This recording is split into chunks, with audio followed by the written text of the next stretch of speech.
Ever get this, like, urge to escape? Not just, a vacation, but to someplace incredible. A city so harmonious, so vibrant, it practically hums with good vibes. Sounds a bit like a daydream, right? Exactly, except we're talking about a real place. Well, real in the legendary sense. Ah, I see where you're going with this. We're diving into the city of Ayodhya, folks.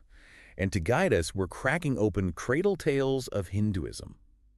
This book is basically a treasure trove of stories and wisdom from, well, you guessed it, Hinduism. And let me tell you, it doesn't disappoint. It's one of those books that just pulls you in, makes you feel like you're right there listening to these tales being passed down through generations. So, Ayodhya, what makes this city so special? I mean, we're talking ancient India, a time of kings and queens, grand palaces, the works.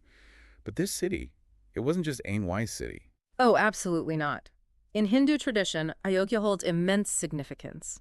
We're talking about a city considered one of the 7 holiest places in India. Pilgrims still flock there today, seeking that connection to their spiritual heritage. It's a symbol, you see, of cultural identity, of faith, of a glorious past. Okay, I'm picturing it now.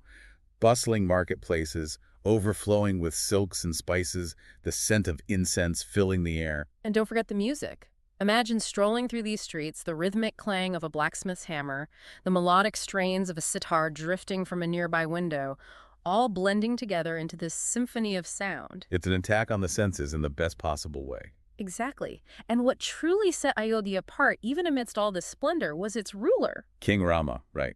The guy they're saying was basically the gold standard of kings. More than that, even. See, Rama wasn't just respected, he was revered. They believed he was an incarnation of Vishnu himself. Now we're talking about one of the major deities in Hinduism, often associated with preserving cosmic order, with righteousness, with upholding dharma. Imagine the kind of weight that puts on a king's shoulders. So we're not just talking about a good leader. We're talking about a leader who's practically divine. This is where things get really interesting. Because even with all this, the splendor, the righteous king, even in this seemingly perfect city, well, challenges arise. It's like even paradise has its share of drama, wouldn't you say? So we've got this legendary city, but what about the guy running the show? What's Rama's deal? Okay, so picture this. Rama, the eldest prince, top of his class, a natural leader, writer. But he doesn't just rest on those laurels. He's got to be the whole package, huh? Oh, absolutely. The stories emphasize his dedication to self-improvement. He masters archery, becomes a skilled warrior, pushes himself to be the best. And we're not talking just, acing his princely exams. This is ancient India. Things were a bit more intense back then, right? Exactly. We're talking about a time when strength, courage, these weren't just abstract ideals, they were essential for a ruler. And Rama, he more than measured up. So he's strong. He's just sounds like the makings of a great king. And here's the thing, the story highlights how these qualities are intertwined with his commitment to his people. Rama isn't striving for power's sake. It's about service, about using his abilities to protect and guide Ayodhya, to embody its values. Okay, so they're setting the stage for Rama's rule, this picture of an ideal king. But what's a king without a queen, right? Got to have a little romance in these epics. Ah, yes. Enter Sita. Now, she's not just presented as, the beautiful princess. The story goes out of its way to emphasize her intelligence, her compassion, her inner strength. She's a force to be reckoned with in her own right. Love it. A queen who can hold her own. Yeah.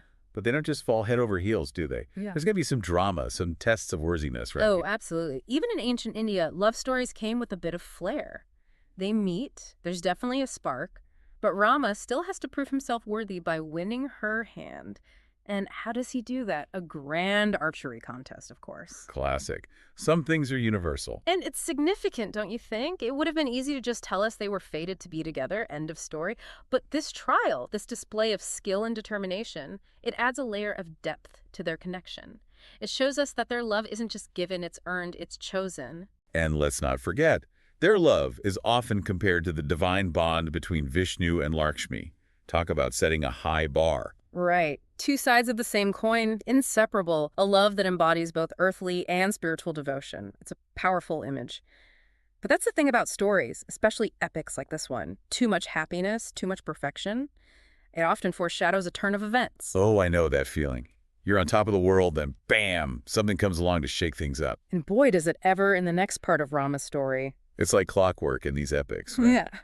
Something's about to go down. It's almost like a law of storytelling. Too much peace. Got to shake things up a bit, right? So the king, Dasratha, he's finally like, it's time. Time to make Rama the official heir. Let the celebrations begin. The whole city's buzzing. Everyone's over the moon. Well, almost everyone. Ah, yes, those pesky dreams.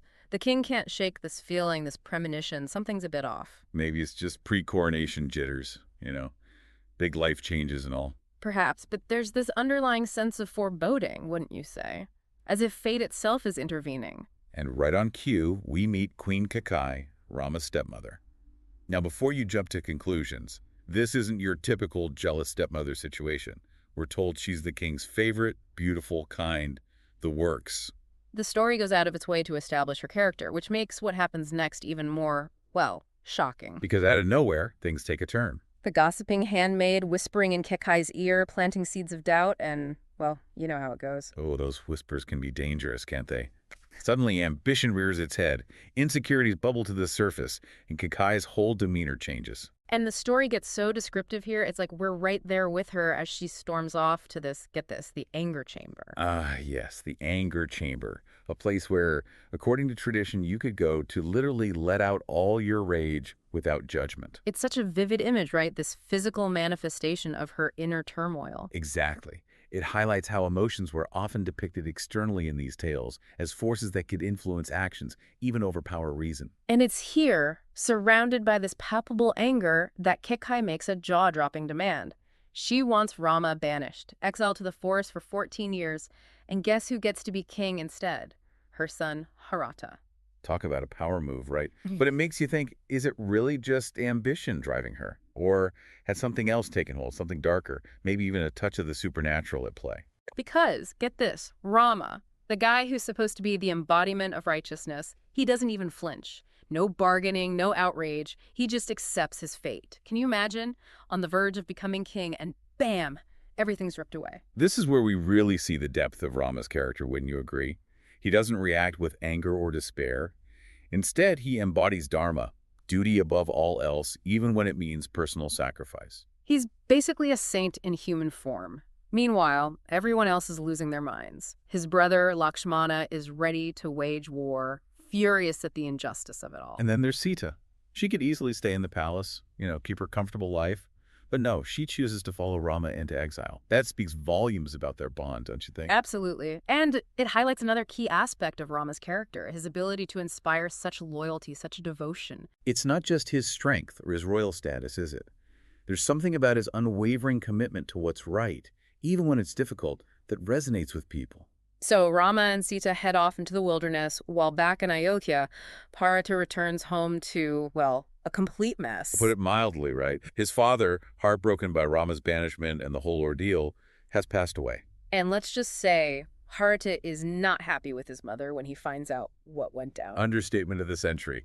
He's furious, utterly appalled by her actions. And he does something incredibly powerful. He refuses the throne. He knows in his heart it doesn't belong to him. And to drive the point home, he takes Rama's sandals and places them on the throne. A symbolic gesture, right? It's an acknowledgement that true leadership isn't about power grabs or palace intrigue, but about righteousness, about embodying those virtues that Rama represents. Even in exile, Rama's influence, his unwavering commitment to duty, it continues to shape the kingdom. It's a powerful testament to the enduring impact of Dharma, the idea that even when challenged, even when seemingly defeated, those principles have the power to inspire, to guide, to ultimately shape destiny. And that, I think, is the heart of this epic, the reason it still resonates with people centuries later. It's not just a story about a prince and a kingdom, it's a story about the timeless values Rama embodies. Duty, integrity, compassion, the courage to choose righteousness, even when it's hard, even when it means personal sacrifice. And that's something we can all connect with, isn't it? It's a reminder that these stories, these myths, they hold a mirror up to our own lives, our own choices. They challenge us to ask ourselves, would we be willing to make those same sacrifices? To stand up for what we believe in, even when it costs us everything? It's a powerful question, one worth pondering long after we close the book on this epic tale. Absolutely. And on that note, we come to the end of another deep dive. We hope you enjoyed this exploration of Ayodhya, of King Rama, and the enduring power of Dharma. Until next time, keep those ancient stories alive. Keep exploring those timeless questions, because who knows what wisdom you might uncover within yourself along the way.